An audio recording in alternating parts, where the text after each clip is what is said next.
Uitați-vă ce minunăție am eu în platou.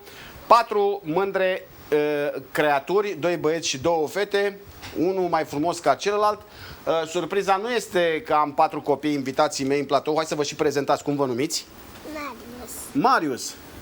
Alexandra. Alexandra. Ana Maria. Ana Maria, Ana Maria, ce rău ți-am făcut? Cum te cheamă? Alecu. Alecu? Da. Alecu și Alexandru. Alex, băie, te cheamă, băi, băiatul lui Tropo. Da, și surpriza de fapt... A? Ghice că mă cheamă. Da? Iar surpriza, oameni buni, nu este prezența celor 4 copii. Bună seara, bună seara, ce faceți? Aveți și microfonul de serviciu? Ce faci? Bine? Vrei să te pictezi Bine v-am găsit? Da. Bine, bine. Hai noroc, eu sunt Gemotoc. Mă rog, domnișoare, ce frumos ne-am aranjat. Ia uite. Bine că ne-am îmbrăcat și noi frumos, știam noi că nu trebuia să venim gătiți. Salut! Ce faceți copii astăzi? Astăzi este ziua voastră, nu? Da? Este ziua copilor, nu? Pe aceea, dacă este ziua copilor, am venit pentru voi cu câteva surprize, da? Am venit cu baloane, am venit cu câteva joculețe și să ne pictăm cu toții pe față. Vreți să fiți pictați? Este foarte, foarte frumos, da? Uitați cum vom face. Unul stă la rând să se picteze, restul vin la mine și o să mă joc cu ei și o să le fac balonașe, da? Pentru că noi suntem niște adevărat gen... Da, da, fetele, pentru că sunt niște domnișoare și noi suntem niște gentlemani. Mai întâi le vom lăsa pe domnișoare să se picteze, da? Mi se pare corect. Nu este așa? Așa zic și eu. Bun, atunci. Ridicați-vă de pe scaunele, ridicați-vă, ridicați-vă, ridicați-vă. Câți anișori aveți voi? Și tu câți ani ai? Deci tu ești mai mare decât el, nu? Nu. Ba da. Uite, el are părul mai mare în cap. Eu am 6 ani. Păi- Eu sunt mai mic. El e fetele mare și mai mare și eu sunt mai mic. A, deci voi doi sunteți frățiori, nu? Sunteți gemeni, da? Eu suntem gemeni. Tu ești la facultate? Ești deja însurat? Ești deja însurat. Ai și copii? Ai copii? N-ai copii? Oricum e prea devreme, da? Bine, copii, haideți să nu vă mai țin atâta. Vă plac baloanele, nu? Jocuri video mai încolo, dacă ești cu minte. Îți plac jocurile video? Da. Uite, am trecut aici pe listă, da? Și când vine Moș Crăciun sau legătura cu Moș Crăciun, eu îl cunosc pe Moș Crăciun, să nu mai spuneți la nimeni, da? Îl cunosc pe Moș Crăciun, o să-ți spun Moș Crăciun că ai fost un băiat cu minte să-ți aducă un joc video, da? Tu ce vrei de Crăciun? Și să nu mai audă nimeni, zi decât mie la ureche. Am înțeles foarte bine, da? Bun, atunci. Haideți, uitați. Luați voi de aici câte un balonaș sau câte 2 balonașe. Ia și tu de acolo.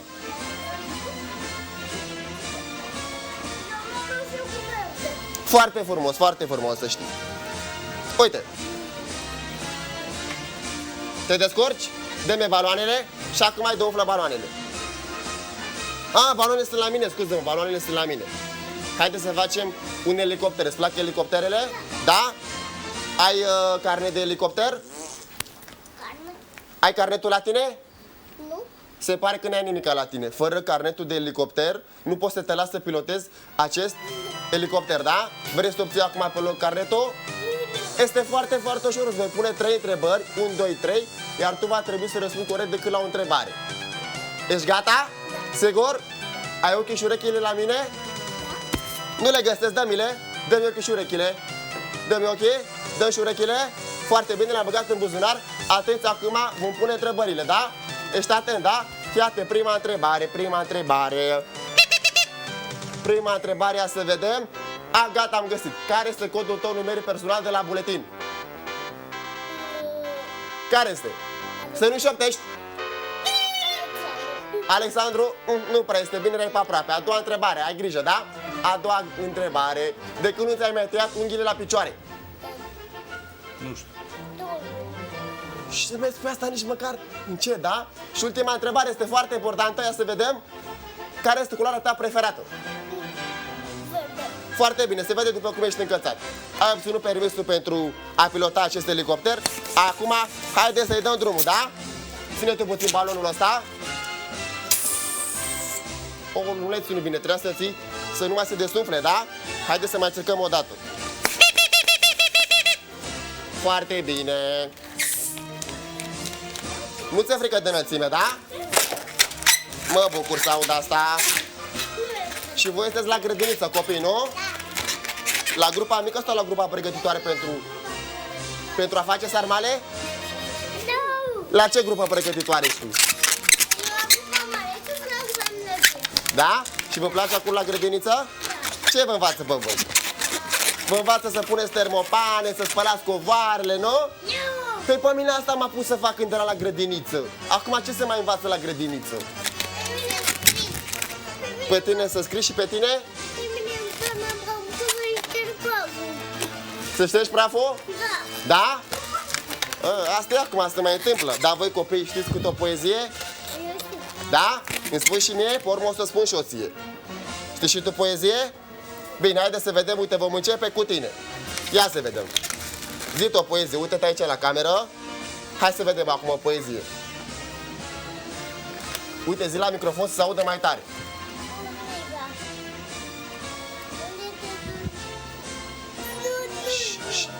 Haide, zi. Unde te duci, surioară, la moară și zgrăbită și zgrăbită?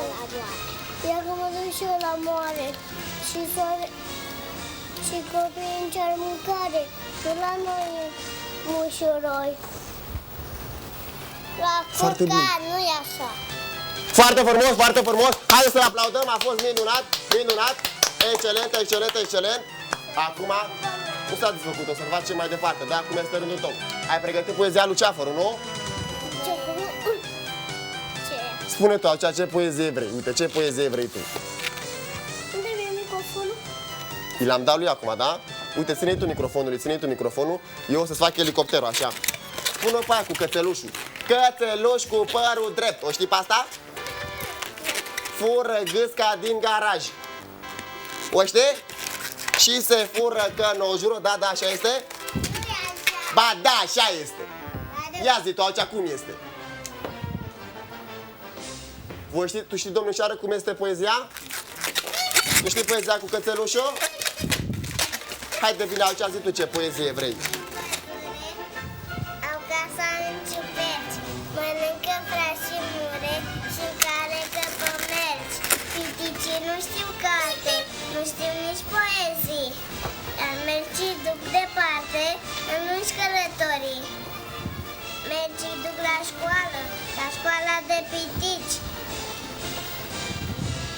Prizor de zi în școală, ceasul micul la arici. Ariciul are ace, mai multe ca un ceas și le dă bopănache piticilor în nas. Foarte frumos, aplauze, aplauze și pentru aplauze. Excelent, excelent, excelent. Poftim? Haide acum să-ți fac balonașul, da? Ai spus că vrei un elicopter, da? Uite, ține tu puțin balonul ăsta. Ca să-ți termine elicopterul am nevoie și de balonul celălalt. Da, mi-l dai? Mulțumesc.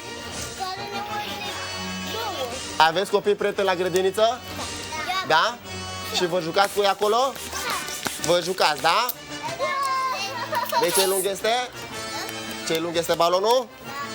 Uite, acum o să facem elicea. O să fie foarte frumos, o să fie un elicopter de război, da? Ia dă-mi mie puțin pe ăsta.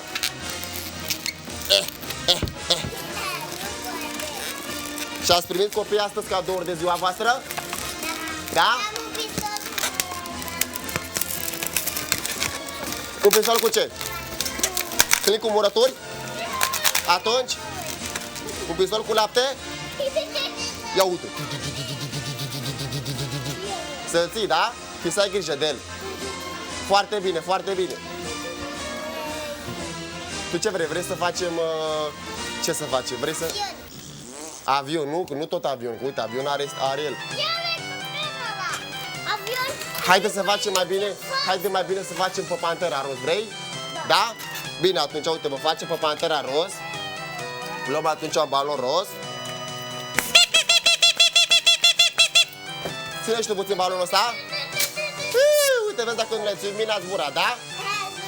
Da, a zburat. Lasă-l acolo, că dacă strig o să vină înapoi, dar deocamdată vrea să mai lăsa și el pe acolo, că se odihnește, da? Ați văzut, copii, ce cald este afară? Ce cald este afară? Eu am auzit că mâine o să ningă. De unde știi tu că nu o să ningă? Da? Tocmai ce a trecut ninsoarea, nu? N-are cum să mai ningă iar. A trecut de mult. Scuză-mă. N-am vrut să te lovesc. Poftim? Vrei să vezi? Uite dacă apeși pe nas. Ai văzut cum face? Hai, da, apasă și tu, bine. Ca să apeși ușor, da? Foarte bine. Vrei să apeși și tu? Bine. Uite, facem acum. Poftim? Uite, ține puțin. Și pentru că Pantera Roz tocmai a fost la schi, are salopeta mov pe ea, da?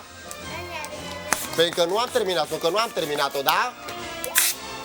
Uite, mai puțin și este gata. Mai avem puțin până o terminăm, da? Uite, acum o să fie, acum o să vină. Ce fac cu Maro? Ce să fac? Fac alte modele. Tu ce faci cu cămașa neagră pe tine? Ia zi.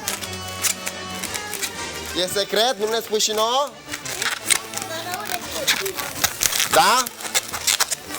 Uite, se pare că colega mea a terminat cu domnișoarele aproape, da? Am terminat și eu cu baloanele. O să treceți voi rândul domnișoarelor, da? Și o să vorbesc și cu ele. Este aproape și Pantera Roz. O cam doare ce drept când îi fac așa, dar n-are de ales.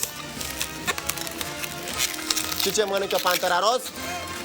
Păi tu să-mi spui mie că o să fie a ta. Dacă nu ai grijă de el, nu ți mai dau. Ce mănâncă? Gândaci mănâncă? Ia uite ce frumos l-a pictat pe fetițe, copii. Ia uite cum l-a pictat, vedeți? Nici că le mai recunosc, eu aproape că nici nu mai le recunosc. Uite și ochișorii, urechile, mustățile, nasul și gura. Vrei să faci și câțiva pureci? Nu vrei să faci pureci? Vrei să facem? Îi facem decât 2, da? Că și așa se mulțesc. Uite, am făcut aici câțiva pureci, da? Uite, Pantera Roz. Salut, mami, mă avea, sunt în direct! Uite, ia și vă Pantera Roz. Asta e a ta, da? Uite. Ține balonul. Haide acum să vină la mine domnișoarele, da? Repede, repede, repede, repede, repede, repede, repede, repede, repede. Ia-ți de acolo roz, ia-ți 2 baloane, domnișoară, mai ați încă unul. Pe rând, pe rând, pe rând, da? Și cu roșu, da? Și tu ce balon mai vrei? Mov să fie atunci. Așa, câți anișori aveți voi? 1, 2, 3, 4, 5, 6, 7, 8, 9, 10 ani ai? Așa, a fost de-a mea și așa am făcut. Așa ai făcut? Ai făcut așa, nu? 4 anișori? Da. Este foarte bine. Vrei să facem o floricică? Da. Hai să facem o floricică, da? Ia să vedem noi acum. Și voi sunteți tot la liceu, nu? Da. Foarte bine. Ce-ți place ție acolo la liceu să faci?